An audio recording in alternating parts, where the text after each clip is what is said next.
ആർക്കും തോൽക്കാതെ പായും സൂര്യനെ സത്യം കാത്തിടാൻ കാവൽ കാപ്പവനെ. ആർക്കും തോൽക്കാതെ പായും സൂര്യനെ സത്യം കാത്തിടാൻ കാവൽ കാപ്പവനെ. കരഞ്ഞിടുമീ കണ്ണിൽ പുനരിനി വന്നിടുമോ ഏഴകടി മണ്ണിൽ.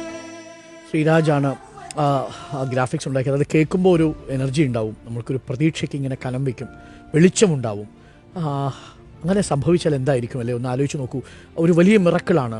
അത്തരം മിറക്കിളുകൾക്ക് വേണ്ടിയാണ് നമ്മൾ കാത്തിരിക്കുന്നത്. ജീവിതം പലപ്പോഴും അങ്ങനെ വലിയ സർപ്രൈസുകൾ സമ്മാനിക്കും. ആ അമ്മയുടെ കരച്ചിൽ നമ്മൾ കേട്ടതാണ്. അനുജത്തി അഞ്ജുവിൻ്റെ വിഷമം നമ്മൾ കണ്ടതാണ്. അനുജൻ അഭിജിത്ത് ഒരൊറ്റ വസ്ത്രവുമായി അവിടെ പോയിട്ട് ഇതുവരെയും തിരിച്ചു വന്നിട്ടില്ല. ആ മഴയത്ത് ജിതിനോടൊപ്പം അദ്ദേഹം അവിടെ തന്നെ തുടരുന്ന കാഴ്ചയും നമ്മൾ കണ്ടതാണ്. ആ കാഴ്ചകൾക്കെല്ലാം